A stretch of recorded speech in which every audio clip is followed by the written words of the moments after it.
Welcome to this session of Straight Drive. I am Sudhanshu Mani. Namaskar.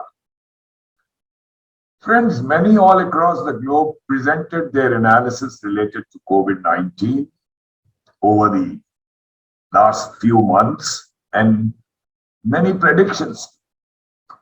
And I dare say nearly all, were proved wrong. No surprise there. Then I was also way offline in my couple of programs that I did. Viewers, we were hit by unprecedented misery all around, and hardly anyone has remained untouched by the fury of this pandemic. We have gone through a colossal disaster, but hopefully the worst is over. Post a million miseries, there is a sense of reluctant relief, which is now palpable. In terms of statistics, this is what we have today. The number of cases per day have gone down well below 1 lakh per day, which had at one stage reached 4 lakhs plus per day. Similarly, the number of active cases is also down to around 13 lakhs. And it's, as you can see from the graph, it is going down steeply. This is the reason of the palpable relief I was talking about. So, well, reams have been written and a trillion words spoken about the apathy and dereliction by the governments. I'm saying governments because it's the central government as well as nearly all the state governments. At the same time, a lot has been said in defense of the governments as well. The defense is generally on familiarly weak lines, basing it on comparing India's population with New Zealand and Singapore, politics by some states over vaccination and so on, availability of oxygen. And of course, the fact that second wave took everyone by surprise and so on. As I've said earlier, it should not have taken the government by such a surprise. Well, that's a discourse I don't think it's worth wasting our time on. But talk about government action or the lack of it, we will. But before I talk about it, people, be careful. Don't do this. Don't drop your guard. And why? Because you will make it easy for the government to blame everything on people dropping their guards should be visited by a third. So take all the precautions is what I would say. Now it's not a matter of deja vu. The criticism or rather the castigation of the governments is a must to make sure that we are better prepared. We have the history of the Spanish flu, which tells us that pandemic resurfaces in waves. And why go that far? What happened in European countries and United States last year and beginning of the year, this year should have served as good warnings to the government. People behave as they do, but the government must behave better than people or better than how the people were likely to. Not in busying itself in priggish declaration of success in containing the disease, arrogating to itself credit for what was characteristic decline in infections. Strengthening of hospital infrastructure, a lot of which was actually done in April and May as infections peaked, was well within the capability of the governments, but nothing substantial was done. Obviously leading to avoidable casualties as cases mounted exponentially. Isn't it shameful that one of the largest producers of oxygen in the world could not make oxygen available to hospitals and so many died gasping for breath? Well, our careless but cocksure governments allowed Kumbh Mela and elections in many states. And then a laughable a posteriori logic. that infections did not soar in places where elections were held or Kumbh Mela was held. But that's like going against science. A very high count of deaths, shortage of hospital beds, disappearance of medicines from the market, and the black marketing of medicines, serious deficit of oxygen. All these issues are of governance, and more than 30 days from early April to early May, it appeared that the governments, barring some exceptions, had simply abdicated and receded. And subsequently, indecision and procrastination started masquerading as decisions. Having put the salt in the wound by outright denial of the sufferings, the knife was twisted as well by lying blatantly. I say that because this is an example. This is the website, the resource which should have been used by people to know about availability of beds in the city of Lucknow and a similar application all over the state. During the peak, if you consulted this site, it only gave you misinformation. It did not help you at all, and I would say at that time it confused you more. And that's why I say that we must remember all this and keep talking about it, such that our governments are forced to be better prepared should a third wave engulf the country. Friends, if it was not a serious matter, I would say let us have some fun looking at the recent news items. But we will see them nevertheless. Let's start with vaccination. The most curious case is of vaccination. The vaccination graph tells us the story vividly. As the pandemic raged, the number of vaccinations fell instead of going up. The number was high initially as the manufacturers had gone ahead and stockpiled the vaccines entirely on their own initiative and not mandated by the government. So this graph shows that we have vaccinated approximately 23 crore people, one dose at least, fully vaccinated 4.5 crores. Had we simply maintained the pace of vaccination which was achieved in the early days of April, this graph shows that we would have reached a vaccination level of approximately 33-34 crores. And friends, had the pace of vaccination picked up, which would have been expected as the pandemic raged, and if vaccines were available, we would have covered 40 to 50 crore of people by this time. This is what stands out, and this is the story of vaccination so far. Well, so the two manufacturers of Indian manufacturers of vaccines took up the burden of development and financing of vaccines upon themselves with attendant risks. They got practically no support from the government. By the time their vaccines became good for application, the fury of pandemic had subsided, and the government seized the moment as a Vishwaguru, a pharma king, a factory of vaccines for the world, usurping the credit to itself. Never mind that India's status as a pharma powerhouse was something in the making for decades. I would even say in spite of and not because of this or earlier governments. But all the altruistic pretensions evaporated as India herself was brought to her knees, with even neighboring countries turning to China for help and guidance. As the pandemic spread and lack of support for development of vaccines started getting exposed, the government did order some doses, but they also pressurized the manufacturers with unreasonable demands. Hype once again replaced ground realities, and sound planning became a casualty and wish list reigned. The gap between the two doses of Covishield has been changed at will to suit administrative whims and not clinical results. Then the issue of reach of the CoWIN app Some say it's only for the more privileged, leaving rural populations stranded. In the middle of this, weird announcements were made.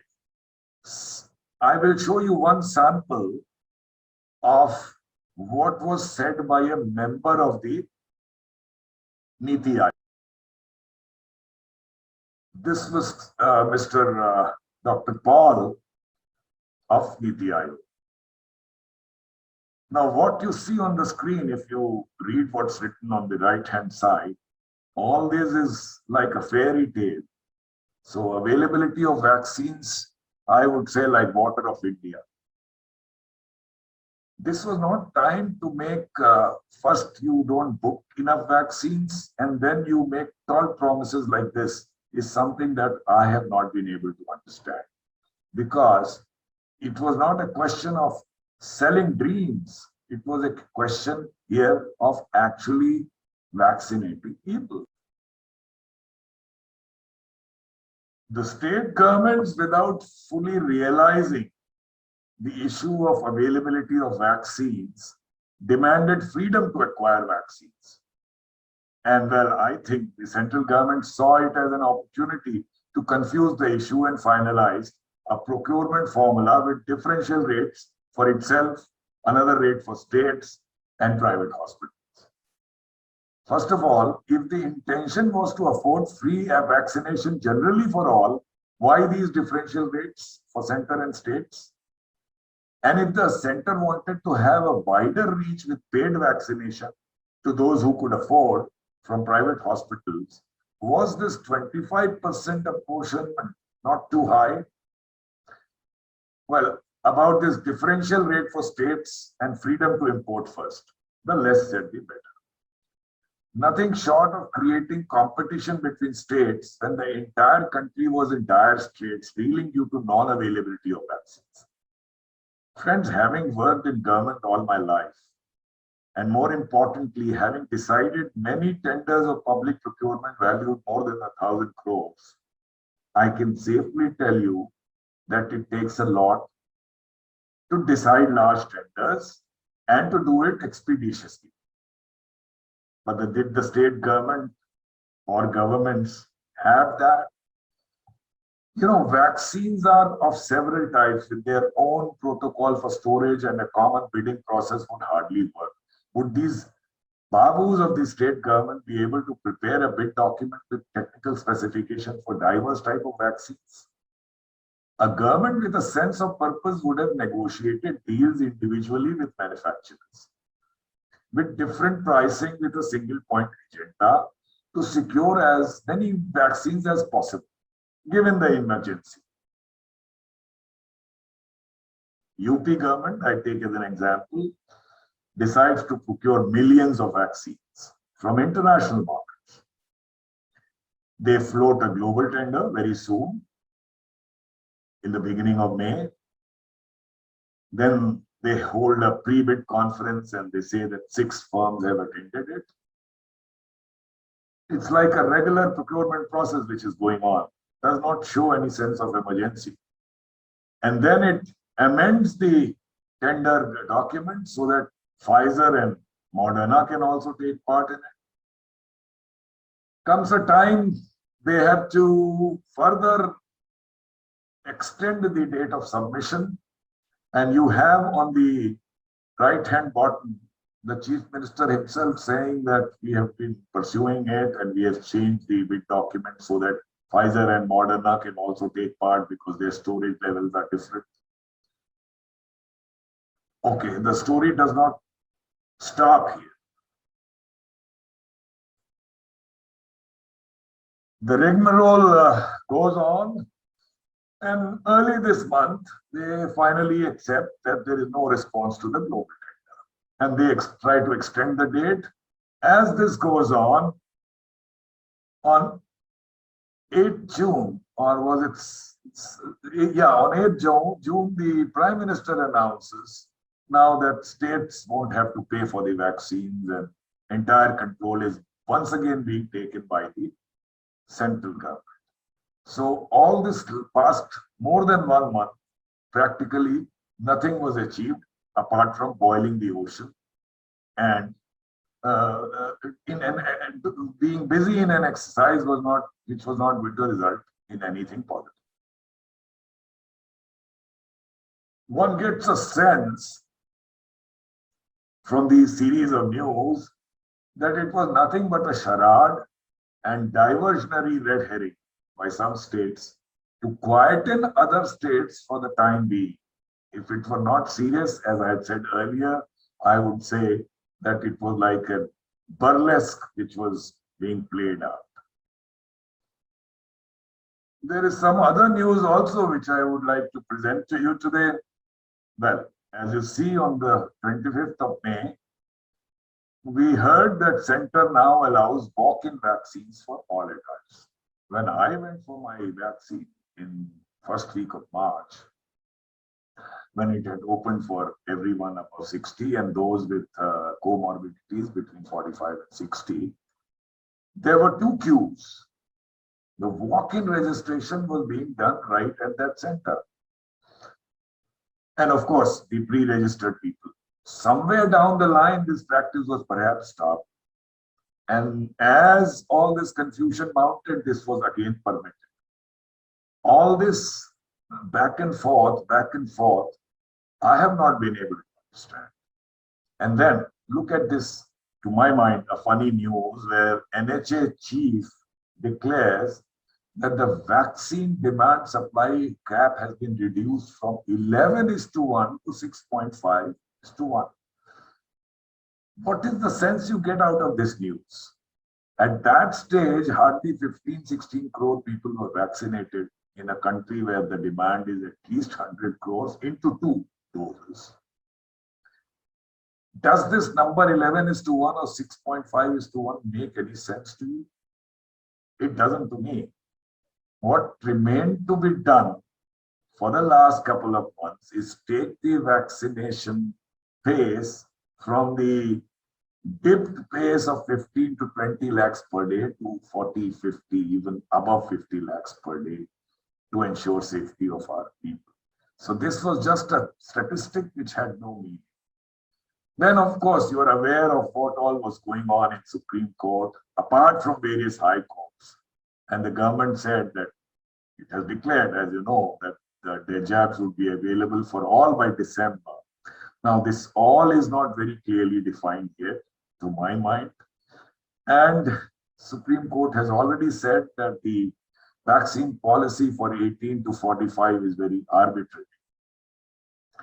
In the middle of all this, the news also came that the government has booked 300 million doses of a new Indian jab. So far, so good.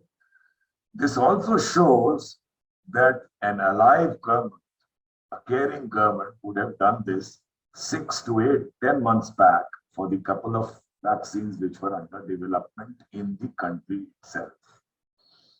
And now, I will come to the last news I want to discuss about today, is on your right bottom. 25% of the doses, I earlier said that this number appears to be too high, and this news is nothing but showing that. 25% is the allotment, and actual usage is 7.5%. So first of all, why allot 25%? And having allotted 25%, what is the extent of delivery to these hospitals? That this pace at least can be increased. A very simple guesswork, if I say 10% of the people are willing to pay for the vaccines, at least we could have reached 10% there, because there's no question of wastage of vaccines in a private hospital. People would perhaps be coming there after registration. But this is another link in the series of confusion that we have been witnessing in respect of vaccination. So friends, my aim in this program today was not to have fun, but to make everyone aware of the funny news which is going on, which you encounter every day. And that funny news arises out of the funny things which are happening in our nation from various governments. And let's hope that there would be no third wave. And if at all there is one, let's hope that our government would be better prepared this time to handle this. This is all for today. See you next time again, next Thursday in Straight Drive. Till then, namaskar.